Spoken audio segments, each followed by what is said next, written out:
Hello friends, आज हम जो ड्रिल मशीन का जो चैप्टर है उसका दूसरा लेक्चर हम डिस्कस करेंगे। और मेनली ये लेक्चर में हम डिस्कस करेंगे ड्रिलिंग मशीन्स के operations. Before going to this topic of drilling machines operations, हमने लास्ट लेक्चर में जो डिस्कस किया था उसको थोड़ा हम रिफर्बिश कर लेते हैं। तो सबसे पहले था इंट्रोडक्शन। इंट्रोडक्शन क्या था? जैसे ड्रिलिंग का डेफिनेशन। तो ड्रिलिंग का डेफिनेशन क्या होता है कि अगर आपको कोई भी वर्कपीस में सर्कुलर होल बनाना है तो उसको आप ड्रिलिंग बोलते हैं। ये circular hole, that is the very important word. आपको सिर्फ आपको होल लिखना नहीं है, आपको सर्कुलर होल उसमें लिखने का होता है। पावर ऑपरेटेड टूल है, मतलब पावर ऑपरेटेड मतलब ये इलेक्ट्रिक पावर से या बैटरी से ऑपरेट होता है। उसके बाद में हमने देखा था कि टाइप्स ऑफ ड्रिलिंग मशीन कौन कौन से टाइप्स है। तो portable, bench drill, radial drill, pillar drill, gang drill और मल्टीपल ड्रिलिंग मशीन्स, ये जो उसके टाइप्स थे। उसमें जो रेडियल ड्रिल मशीन है वो उसका सबसे इम्पोर्टेंट मशीन का टाइप है। उसके बाद में रेडियल जो ड्रिल मशीन है उसमें उसमें क्या क्या बेनिफिट क्या होता है। तो जो हमारा वर्कपीस में हमको एक से ज़्यादा ड्रिलिंग ऑपरेशंस करने हैं तो हर एक टाइम एक, जैसे मान लो कि आपको पहला होल करना है। फॉर एग्जांपल आपके पास कोई एक फ्लेंज है, फ्लेंज में 6 होल उसकी पेरिफेरी में आपको करने हैं। तो बाकी का जो नॉर्मल मशीन है उसमें आपको क्या करना पड़ेगा कि आपने एक बार होल किया, फिर से आपको वर्कपीस को खोलने का, फिर से आपको जो दूसरा होल करना है वो स्पिंडल के नीचे लाने का, फिर से क्लैंप करने का। तो रेडियल आर्म जो ड्रिल मशीन होता है उसमें क्या होता है कि आपको ये सब बार बार आपको वर्कपीस को खोलने का और क्लैंप करने की ज़रूरत नहीं होती है। आप हर एक जो जो लोकेशन पे आपको ड्रिलिंग करना है वहाँ पे आप स्पिंडल का एक्सिस ला सकते हो। तो उसमें आपका प्रोडक्शन का जो अनवांटेड जो टाइम है वो आप उसमें से निकाल सकते हो। ये था आपका रेडियल आर्म ड्रिलिंग मशीन का बारे में। अभी हम देखेंगे कि ड्रिलिंग में हम क्या क्या ऑपरेशंस कर सकते हैं। तो ड्रिलिंग में जो ऑपरेशंस है, मेनली सबसे पहला तो जो होता है वो ड्रिलिंग होता है। ड्रिलिंग मतलब आपको उसमें सर्कुलर होल प्रोड्यूस करना है। Second operation is rhyming operation. हम डिटेल में हर एक ऑपरेशन के बारे में एक एक दो दो लाइन हम बताएंगे।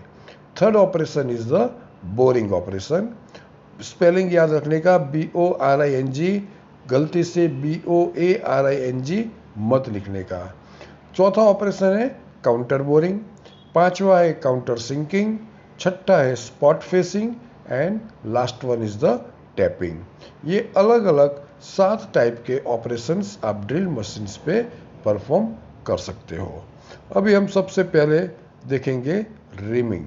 जैसे ड्रिलिंग तो आपको पता है कि मान लो कि सर्कुलर होल प्रोड्यूस करना है, that is known as the drilling operations. Drilling machine का सबसे मेन प्राइम रिस्पॉन्सिबिलिटी उसकी क्या है कि produce a circular whole.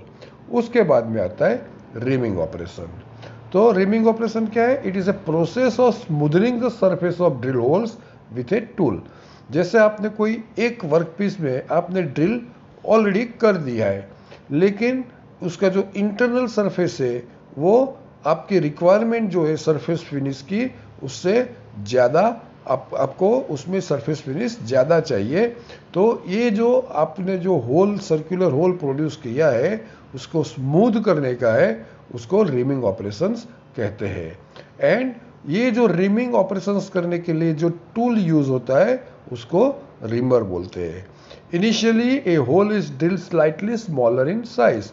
For example, जैसे आपको 10 mm का फाइनल होल ड्रिल होल करने का है, तो सबसे पहले आप क्या करेंगे, आप 9.5 या 9.6 mm का होल ड्रिल करेंगे और उसके बाद में उसमें मशीन में 10 mm की साइज़ का रिमर फिट करके आप जो 9.5 या 9.6 mm का आपने होल किया है, उसी होल को आप थोड़ा बड़ा करेंगे, लेकिन कितना, आप 10 mm तक। आपकी रिक्वायरमेंट 10 mm की है, लेकिन वो किससे आप करेंगे? ड्रिल टूल से नहीं करेंगे, उसमें आपको रिमर टूल लगाना पड़ेगा, और ये जो रिमर है उसी से आप 10 mm का होल प्रोड्यूस करेंगे। Drill is replace by reamer. जैसे मैंने बताया कि ड्रिल टूल से नहीं करना है, लेकिन रिमर से करना है, और speed is reduced to half that of the drilling. और आपका जो ड्रिलिंग में जो स्पीड आपने जो यूज़ किया है, उससे हाफ स्पीड में आप ये काम करेंगे। तो ये ऑपरेशंस को रिमिंग ऑपरेशंस कहा जाता है। ये जो फिगर मैंने दिखाया है उसमें रिमर टूल दिखाया है, और बाजू में जो लेफ्ट हैंड साइड में है वो रिमर टूल है, और राइट हैंड साइड में है वो आप किस तरह से वो रिमर टूल ऑपरेट होता है वर्कपीस में, वो हमने दिखाया हुआ है। उसके बाद का जो ऑपरेशन आता है that is boring operation. Boring operation क्या है? It is a process carried out on a drilling machine to increase the size of an already drill hole. उसमें रिमर में क्या था कि आप उसमें भी जो ड्रिल होल किया है उसका डायमीटर इंक्रीज करते हैं, but the amount of increase is very negligible.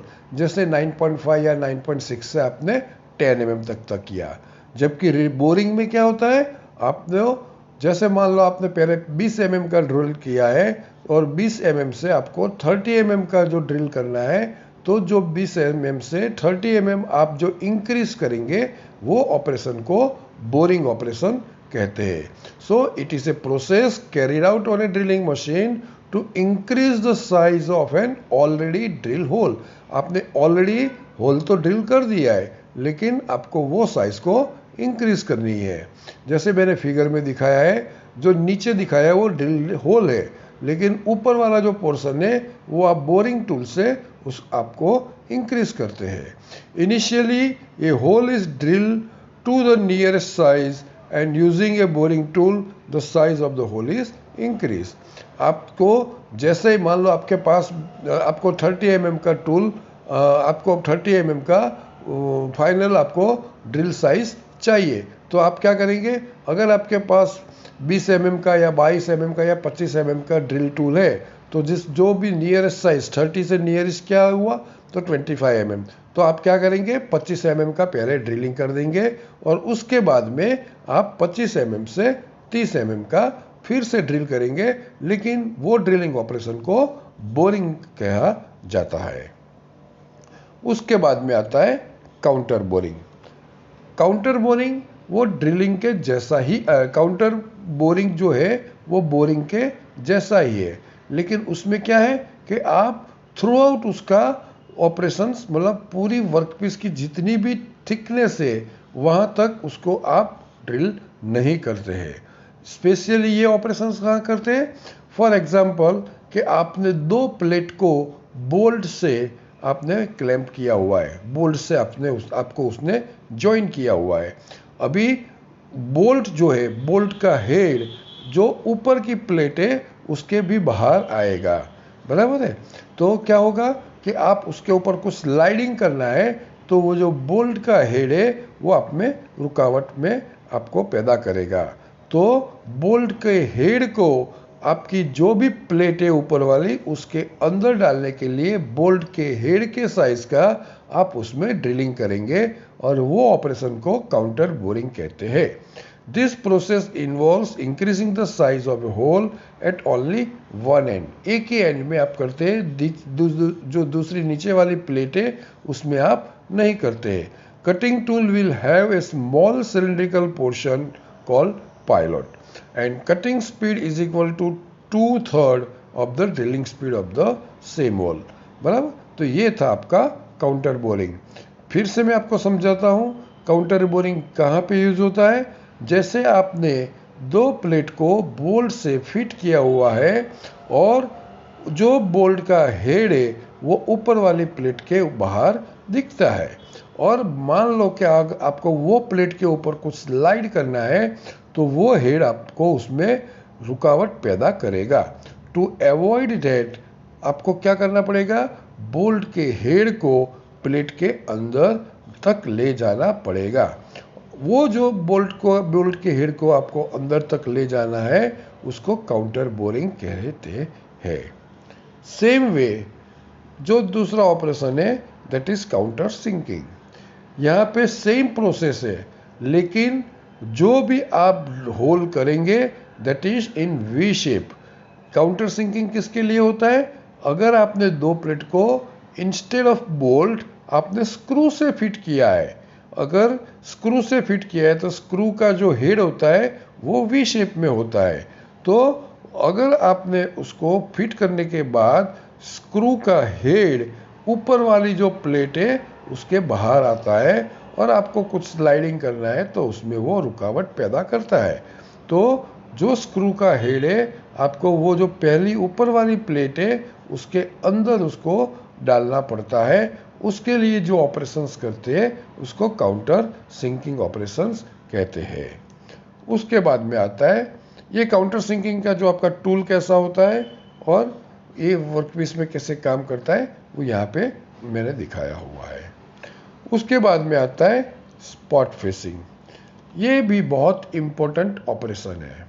Spot facing generally कहाँ पे यूज होता है, जैसे मान लो कि आपने दो प्लेट को या दो वर्कपीस को बोल्ट से आपने फिट किया हुआ है।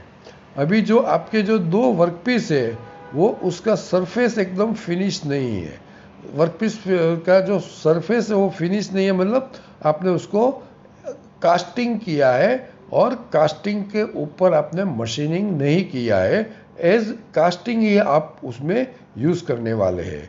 तो होता क्या है कि जब आप बोल्ट का जो बॉटम फेस जो होता है वो आपकी कास्टिंग की सरफेस को टच होता है, लेकिन वो सरफेस अनइवन होता है।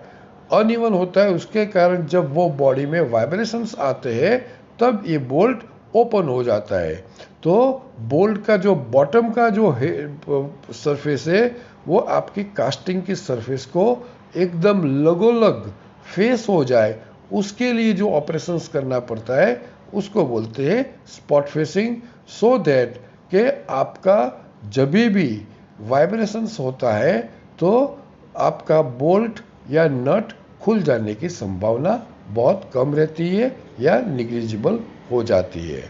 सेम वे अगर कास्टिंग भी नहीं है लेकिन दो सर्कुलर आर्क आपने अगर बोल्ट से फिट करना है तो होता क्या है, सर्कुलर आर्क को आप बोल्ट से फिट करेंगे तो बोल्ट का बॉटम है वो उसका पॉइंट कांटेक्ट आपका वर्कपीस के साथ रहता है, सरफेस कांटेक्ट नहीं होता है।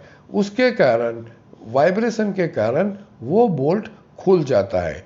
तो अवॉइड करने के लिए आपको वो सरफेस को फ्लैटन करना पड़ता है, एंड फ्लैटन करने के लिए जो ऑपरेशंस आप करते हैं उसको स्पॉट फेसिंग कहते हैं।